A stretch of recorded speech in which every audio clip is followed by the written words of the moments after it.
मैं central jail का एक ऐसा मुजरिम था जिसे फांसी की सजा सुनाई गई थी। मुझे जंजीरों में बांध के रखा गया था। जिस जेल में मुझे बंद किया गया था वहां कोई दूसरा कैदी न था। कोई भी कैदी मेरी जेल में मेरे साथ रहने को तैयार ही न था, क्योंकि मैं एक बहुत ही खतरनाक मुजरिम था। इस समय मेरे बाल कंधों तक बिखरे हुए थे। मेरी मूछें भी काफी बड़ी हो गई थीं। शेप भी काफी बढ़ चुकी थी और हर वक्त गुस्से की वजह से मेरी आंखें लाल रहती थीं।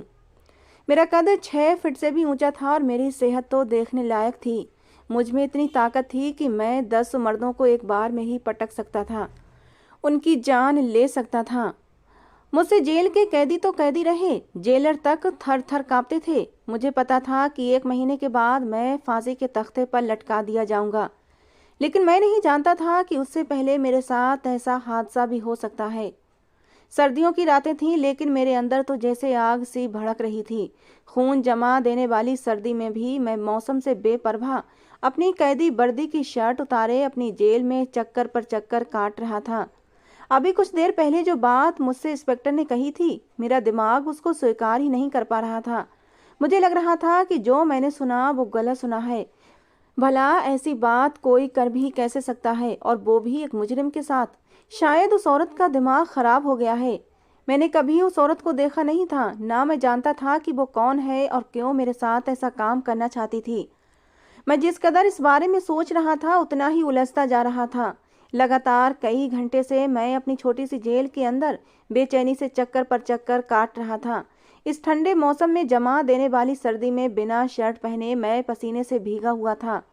मेरा दिमाग ऐसा हो गया था कि काम करना बंद कर चुका था। हालांकि मुझे मेरे गिरोह में मास्टरमाइंड कहा जाता था, क्योंकि मैं ऐसे ऐसे तरीकों से लोगों के कत्ल करता था कि ना कत्ल होने वाले को खबर होती थी और ना ही कोई मुझे पकड़ सकता था। मैं अपने पीछे कोई भी सुराग नहीं छोड़ता था। ये तो मैंने खुद अपने आप को पुलिस के हवाले किया था, वरना अब तक शहर में दंदनाता फिर रहा होता और ये पुलिस मेरा कुछ भी बिगाड़ नहीं सकती थी। मेरा दिमाग कंप्यूटर की तरह चलता था। लेकिन जो बात मैं कुछ देर पहले इंस्पेक्टर से सुनकर आया था, उस इंस्पेक्टर की बात सुनकर मेरी अक्ल हैरान हो गई थी। मैं यही सोच रहा था, आखिर ऐसा क्यों है? वो लड़की या औरत जो भी है ऐसा क्यों चाहती है? मैं अपनी सोचों में गुम था कि जब जेलर ने डंडे से मेरी जेल की सलाखों पर आवाज की थी, मैंने चौंक कर देखा तो वो जेलर कहने लगा, इंस्पेक्टर साहब कह रहे हैं, क्या सोचा तुमने?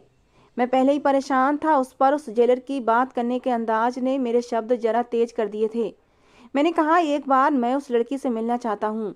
मैं जानना चाहता हूँ कि आखिर वो लड़की मुझसे ही ऐसा काम क्यों करवाना चाहती है।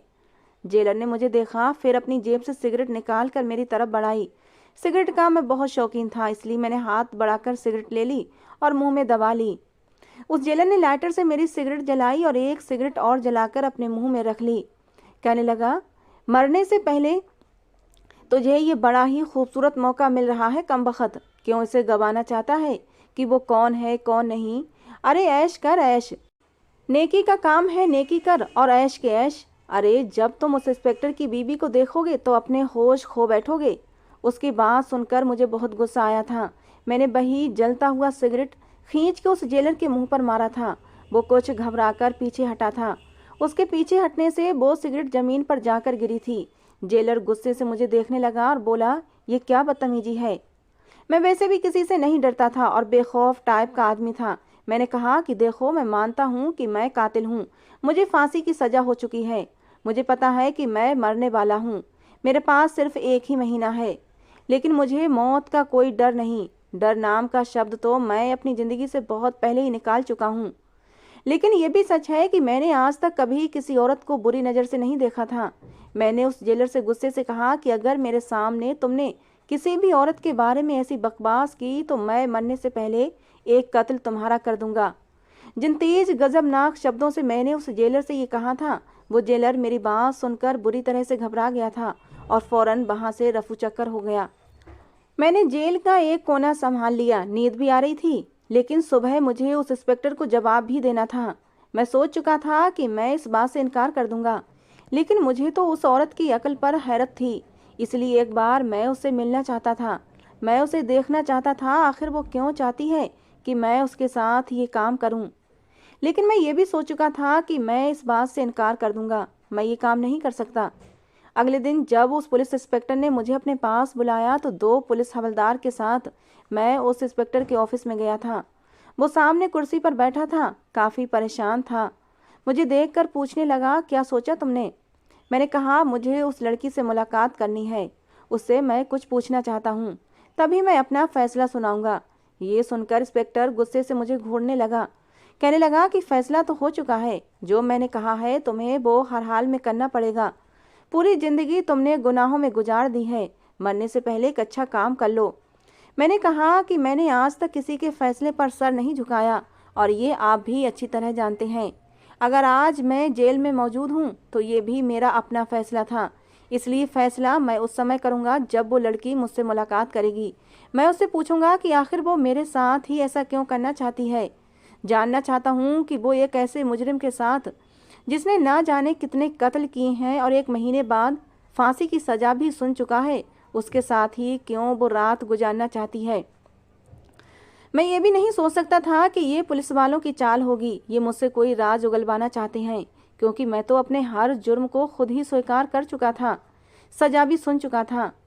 सामने बैठे इंस्पेक्टर ने कहा कि ठीक है, मैं तुम्हारी अपनी बीवी से मुलाकात करवा देता हूँ, लेकिन देखो तुम्हारे पास इनकार की कोई गुंजाइश नहीं है, तुम्हें वही करना होगा जो मैं कह चुका हूँ।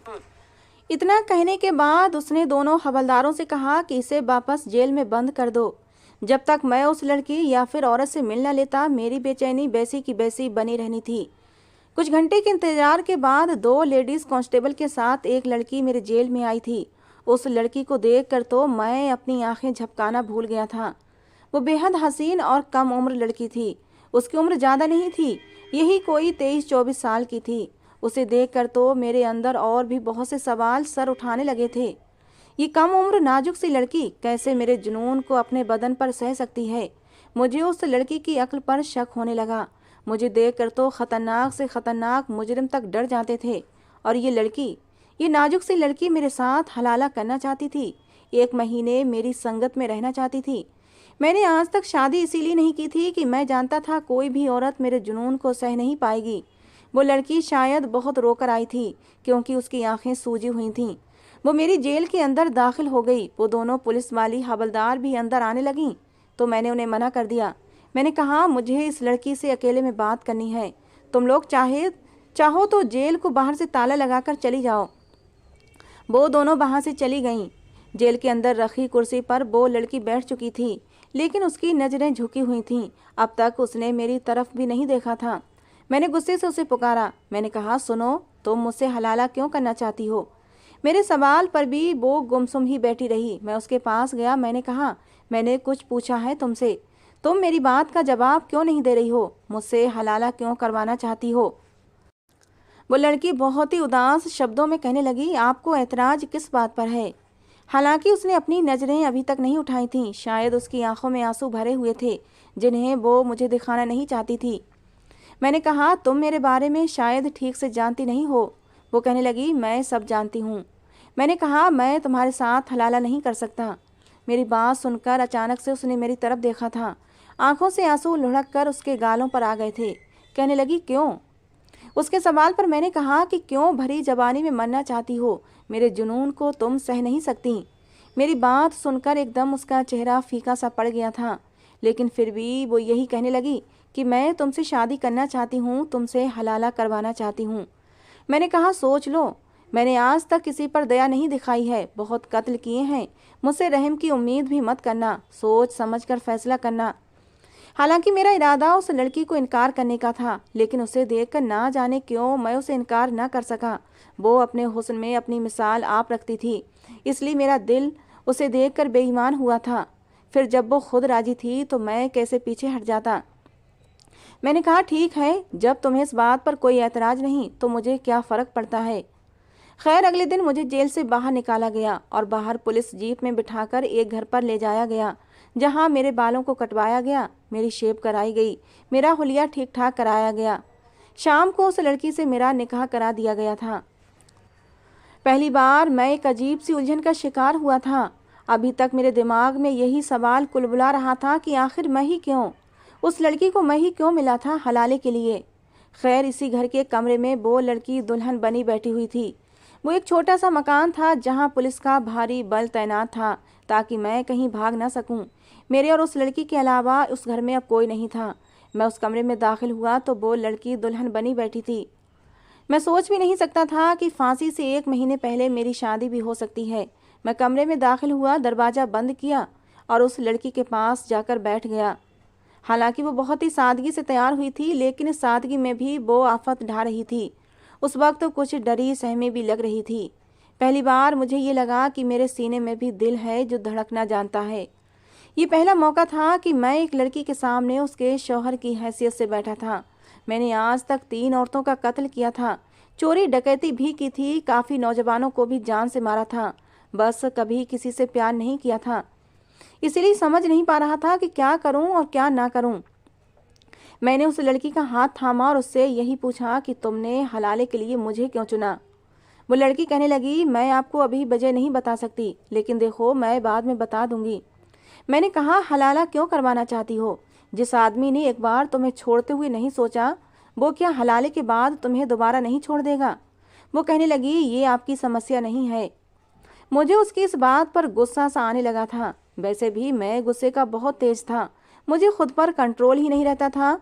मैं बहुत जल्दी आग बबूला हो जाता था। इसीलिए मैंने उसका दुपट्टा उसके सर से उतारा और अपने हाथ से उसकी ठोड़ी पकड़कर उसका चेहरा ऊपर किया था और कहा, जानती हो मैंने आज तक किसी से शादी क्यों नहीं की? क्योंकि मुझे ये लगता था कि मेरे सीने में दिल ही नहीं है, बस एक धड़कने वाली मशीन है जो बस मेरे शरीर को जिंदा रखे हुए है। इसलिए अगर मैं किसी औरत के पास जाऊंगा तो बस उसे अपने जुनून का निशाना ही बना सकता हूँ, उसे अपनी बीवी नहीं, और ना ही मैं उसे मोहब्बत कर सकता हूँ। ये कहते हुए मैंने उसका जूड़ा भी खोल दिया था। वो बेहद डरी हुई थी। मैंने आज तक औरतों को अपने सामने डरे हुए ही देखा था, मुझसे अपनी जिंदगी की भीख मांगते हुए, रोते हुए और गिड़गिड़ाते हुए देखा था। ये लड़की भी डरी हुई थी, लेकिन रो नहीं रही थी और ना ही मेरी विनती कर रही थी।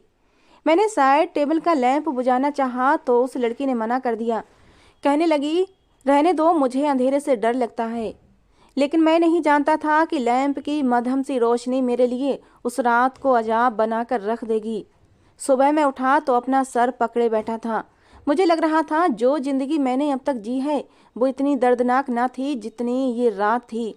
मैं फौरन से वॉशरूम में चला गया था। ठंडे मौसम में भी मैं ठंडे पानी से नहाने लगा, शावल लिया और कपड़े समेत उसके नीचे खड़ा हो गया था। एक मुजरिम होते हुए भी मेरी आंखों से आंसू बह रहे थे। दिल के सिले जख्म जैसे फिर से उधड़ गए थे। मेरी आंखों के सामने मेरी अपनी पुरानी जिंदगी घूमने लगी थी। मैं 12 साल का था। घर में बीमार माँ के अलावा मेरी 14 साल की बहन थी और मैं सड़कों पर नंगे पांव सबसे अपनी माँ की दवा के लिए पैसों की भीख मांग रहा था, लेकिन कोई भी ऐसा न था कि मेरी मदद करता। मैं एक एक की उंगली पकड़कर कह रहा था कि खुदा के लिए मुझे बस 500 रुपये दे दो। मेरी माँ को इस समय दवा ना मिली तो वो मर जाएगी। मैं बेतहाशा रो रहा था, हर किसी की विनती कर रहा था, लेकिन मेरी पुकार किसी के दिल पर असर नहीं कर रही थी। मुझे गुस्सा उस समय आया जब एक आदमी से मैंने मदद के लिए पैसे मांगे तो उसने मुझसे कहा कि अगर तुम मेरी एक बात मान लो तो मैं तुम्हें 500 के बजाय 2000 रुपये दूंगा। उस आदमी की ये बात सुनकर मैं एकदम से खुश हो गया। वो मुझे अपनी गाड़ी में बिठाकर एक सुनसान सी सड़क पर ले गया और फिर मुझे गाड़ी में अपनी हवस का निशाना बनाया। मेरे साथ बहुत ही जुल्म किया था। मैं उस समय सिर्फ 12 साल का था और इसी 12 साल की उम्र में मैंने आदमी का एक ऐसा रूप देखा था जो जानवरों को भी शर्माता था। मेरी ये हालत थी कि मैं चलने फिरने के लायक भी न था। उसने मुझे 2000 रुपये दिए और कहने लगा, और पैसे चाहिए हों तो मुझे यहीं पर दोबारा मिलना। तुम मुझे खुश कर दोगे तो मैं तुम्हें खुश रखूंगा। जो जुल्म मैंने 12 साल की उम्र में सहा था, उस जख्म से मेरी रूह तक घायल हो गई थी। मैं रोते हुए अपनी माँ की दवा लेकर घर पहुँचा तो मेरी बहन जारो कतार रो रही थी, क्योंकि मेरी माँ तो मर चुकी थी। मेरे हाथ से दवा गिरकर टूट चुकी थी। मैं भागते हुए अपनी माँ की चारपाई के पास आया था, रोने लगा कि अम्मा तुम मुझे छोड़कर ऐसे नहीं जा सकती, मैं तुम्हारी दवा ले तो आया हूँ। अम्मा अम्मा उठो ना। लेकिन मेरी माँ मर चुकी थी। मैं और मेरी बहन बेसहारा हो चुके थे, इसलिए हमने सड़कों पर भीख मांगना शुरू कर दिया था। लेकिन एक बार एक नौजवान लड़का मेरी बहन के साथ गलत हरकतें करने लगा। मुझे उस पर गुस्सा आने लगा। मैंने कहा, मेरी बहन को हाथ मत लगाओ वरना मैं तुम्हें छोड़ूंगा नहीं। वो लड़का मुझ पर हंसने लगा और कहने लगा, तू मेरा क्या बिगाड़ लेगा, मैं तेरे सामने ही आज तेरी बहन को बेपर्दा करूंगा। जिस जगह वो लड़का मेरी बहन को छेड़ रहा था वो गली उस समय एकदम सुनसान पड़ी थी। हम दोनों बहन भाई गली के घरों में दरवाजे खटखटा कर भीख मांग रहे थे। जब इसी लड़के ने घर का दरवाजा खोल कर हम दोनों को देखकर मेरी बहन का हाथ पकड़कर घर के अंदर खींचने लगा था। मैंने उसे पीछे हटाने को कहा तो वो मुझे और मेरी बहन को जबरदस्ती अपने घर के अंदर ले आया और फिर मेरे दोनों हाथ पीछे को बांध दिए। मुझे कोने में बैठाकर मेरी आंखों के सामने ही मेरी बहन की इज्जत को तार तार करता रहा। मैं चीखता रहा, चिल्लाता रहा कि कोई मेरी बहन को बचा ले। मेरी बहन रोती सिसकती रही, लेकिन उस आदमी ने अपनी हवस की खातिर मेरी बहन की जान ले ली। वो उस आदमी के जुल्म को सह न पाई थी, इसीलिए मर गई थी। मैं लगातार गुस्से और नफरत से अपने हाथों पर पूरी ताकत लगा रहा था कि मेरे हाथ खुल जाएं और मैं उस इंसान को मार डालूं। लगातार कोशिशों से मेरे हाथ खुल गए थे। वो आदमी मेरी बहन के मुर्दा शरीर को देखकर परेशान था, इसलिए उसका ध्यान मेरी तरफ नहीं था। मैंने उसके कमरे में रखा गुलदान उठाया और उसके सर पर वार करना शुरू कर दिए। मैंने उसके सर पर इतनी बार वार किए कि वो आदमी लहूलुहान होकर मर गया था। लेकिन मेरा गुस्सा ख़त्म नहीं हो रहा था। ये पहला कत्ल था जो मैंने 15 साल की उम्र में किया था। मेरी बहन तो मर चुकी थी। मैं आखिरी बार उसी समय रोया था जब अपनी बहन को दफनाया था। उसके बाद मैंने लोगों के सामने हाथ फैलाकर भीख मांगने की बजाय छीनकर भागना शुरू कर दिया था। मैं लोगों के बटुए चोरी करने लगा। जैसे जैसे समय गुजरता गया मेरी हाथों में सफाई आने लगी थी। मैं किसी के बराबर से भी गुजर जाता तो उसकी जेब को खाली कर देता था। मेरा उठना बैठना भी ऐसे ही लोगों में होने लगा था। दूसरा कत्ल मैंने 18 साल की उम्र में किया था। एक मोटरसाइकिल वाले से मैं मोबाइल छीन रहा था, लेकिन वो अपना मोबाइल नहीं दे रहा था। हालांकि मेरे साथी दोस्त ने कहा था कि पिस्टल से सिर्फ डराना है, लेकिन मुझे उस इंसान पर गुस्सा आने लगा, इसलिए मैंने उसे मार दिया। उस समय कत्ल करने पर मुझे बड़ा डर लगा था, क्योंकि उस आदमी का कोई कसूर न था। लेकिन जब मेरे गिरोह के बॉस को पता चला कि मैं गुस्से में बेकाबू होकर कुछ भी कर सकता हूँ, तो वो मुझे एक और आदमी के पास ले गया जो मुझे कत्ल करने के लाखों रुपये देने को तैयार था। मैं ये काम करने लगा। मेरा दिमाग इस कदर तेज था कि मैं कत्ल करने के बाद कोई भी सबूत नहीं छोड़ता था। लेकिन आखिरी कत्ल ने मेरे अंदर सोए हुए ज़मीर को झंझोड़ कर रख दिया था। मुझे जिस इंसान का कत्ल करने को कहा गया था वो इंसान अपना घर बेचने को तैयार न था और मेरे मालिक को उसका घर चाहिए था, क्योंकि उसे ज़मीन की कीमत बहुत बढ़ चुकी थी और मेरे मालिक को वहाँ पर एक मॉल बनाना था। लेकिन उस आदमी का घर मॉल बनाने में रुकावट बन रहा था। मेरे मालिक ने उस आदमी को उसके घर की बहुत कीमत लगाई थी, जिस पर भी उसने घर बेचने से इनकार कर दिया। मेरे मालिक ने कहा कि इसे ख़त्म कर दो, तुम्हें 5 लाख दूंगा। मैंने हामी भर ली और जब उस आदमी के घर गया तो उस आदमी पर बंदूक तानी तो उस आदमी का 10 साल का बच्चा और उसकी बीबी रोने लगे थे। कहने लगी, ये हमारा इकलौता सहारा है, हम रोज़ की कमा कर खाने वाले हैं, खुदा के लिए हमें छोड़ दो। ना जाने क्यों, लेकिन मैं उन्हें मार नहीं सका। जब यूं ही वापस बॉस के पास गया तो वो मुझे गालियां बकने लगा। कहने लगा, मेरे ही टुकड़ों पर पड़ रहे हो और मेरे ही बात से इनकार कर रहे हो, दफा हो जाओ यहाँ से। ये सुनना था कि मैं गुस्से के मारे आपे से बाहर हो गया था और मैंने अपनी पिस्तौल निकाली और बॉस को ही भून कर रख दिया था और फिर खुद को पुलिस के हवाले कर दिया। अपने सारे जुर्म मैंने खुद अपने मुंह से कबूल कर लिए थे और इसीलिए मुझे फांसी की सजा हो गई। लेकिन एक दिन मेरे पास एक पुलिस ऑफिसर आया और कहने लगा कि उसने अपनी बीवी को गलती से तलाक दे दी है और तुम उसका हलाला कर दो। मैंने कहा, मुझे ये सब नहीं करना। पहले तुम लोग गुस्से में अपनी बीवियों को तलाक देते हो, उन्हें छोड़ देते हो और फिर बीवी को ही इस आजमाइश के लिए मजबूर करते हो। वो आदमी कहने लगा, मेरी बीवी की खुद की इच्छा है। मैं ये सुनकर हैरान हुआ था। वो ऑफिसर 40 के लगभग का आदमी था। मुझे लगा उसकी बीवी भी कोई 35-36 साल के लगभग होगी, लेकिन वो तो 23-24 साल की खूबसूरत नाजुक सी लड़की थी। रात को मैं जब उसके करीब होने लगा तो उसके बाजू पर गहरे जख्मों के निशानों को देखकर मुझे झटका सा लगा था। मैंने पूछा, ये क्या है? तो वो कहने लगी, मोहब्बत। ये कहते हुए उसकी आवाज़ में बेबसी और नमी थी। कहने लगी, तुम जिस जुनून से मुझे डरा रहे थे, मैं तो रोज ही इस जुनून का निशाना बनती हूँ। ये ऑफिसर इंसानी रूप में एक भेड़िया है। उसे औरत की सिसकियाँ पसंद हैं, उसकी चीखें पसंद हैं। इसलिए जब भी ये मेरे करीब आता है तो इसके प्यार करने का यही तरीका होता है। जब तक मेरी चीखें ना निकलें इसको मज़ा नहीं आता। मेरी सिसकियाँ और मेरी चीखें सुनने के लिए ये जलते हुए सिगरेट से मेरे शरीर को दाग देता है और कहता है ये मेरी मोहब्बत है इसलिए तुम्हें सहनी पड़ेगी। उस लड़की की तकलीफ़ को देखकर मुझे अपने साथ की गई तकलीफ़ याद आ गई थी, जब 12 साल की उम्र में मुझ पर की गई थी। मैं उसकी तकलीफ़ को समझ सकता था। मैंने उस रात उसे कुछ नहीं कहा। उसकी गर्दन के पास दांतों के गहरे निशान थे जिनसे अब भी खून बह रहा था। कहने लगी उसकी बात से इनकार करने पर ही उस इंसान ने मुझे तलाक दे दी। फिर कहने लगा हलाला करवाओ। मैंने इनकार किया तो उसने मेरी गर्दन का ये हाल कर दिया।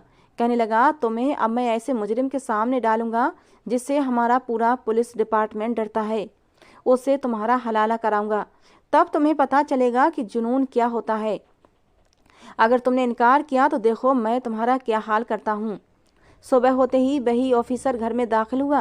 कहने लगा हलाला तो ठीक से हो गया ना, तबीयत खुश हो गई होगी। वो मुझे अपनी तरह जल्लाद समझता था, लेकिन मैं हालात के हाथों मजबूर होकर मुजरिम बना था। मैंने अपने हाथ में तेज धार चाकू पकड़ रखा था। मैंने उसी से उस पर वार करना शुरू कर दिए। फांसी तो मुझे होनी ही थी, लेकिन क्या ये अच्छा नहीं था कि एक वहशी जानवर से मैं उस लड़की को आज़ाद करवा देता। शायद मेरा ये काम खुदा से मेरी माफ़ी का कारण बन जाए। हमारे समाज में ऐसे खतरनाक मुजरिम बनने वालों के पीछे भी एक दुख भरी दास्तान और समाज के घिनौने रूप छुपे होते हैं। कभी सरकार अपनी राजनीति से फुर्सत पाए तो इन पर भी गौर जरूर करने की कोशिश करे, ताकि मुझ जैसे लोग मुजरिम न बन सकें। मैंने सोच लिया था कि अब मुझे आगे क्या करना था। पता नहीं क्यों अब जिंदगी प्यारी लगने लगी थी। मैं जीना चाहता था, उस लड़की के लिए जीना चाहता था, उसकी ज़िंदगी में खुशियों के रंग भरना चाहता था। मुझे वो लड़की एक ही रात में अपनी अपनी सी लगने लगी थी। मैंने उसके जल्लाद पति को उसके किए की सज़ा दे दी थी। वो सिर्फ मेरी थी और सिर्फ मेरी बनकर रहेगी। मैंने ये खुद से वादा किया था। मेरा दिमाग इतना तेज था कि मैं पुलिस की हिरासत से बहुत ही आसानी से छूट सकता था। मैंने अपने दिमाग में मास्टर प्लान तैयार कर लिया था और अपनी आगे आने वाली ज़िंदगी को लेकर मैं बहुत से सपने सजाने लगा था। तो दोस्तों आज की हमारी कहानी आपको कैसी लगी ज़रूर बताना। पसंद आई हो तो प्लीज़ लाइक करना। रोज़ एक नई कहानी सुनने के लिए हमारे चैनल को भी सब्सक्राइब करना। कहानी को अंत तक सुनने के लिए आप लोगों का बहुत बहुत धन्यवाद दोस्तों। मिलते हैं अगली किसी नई कहानी के साथ।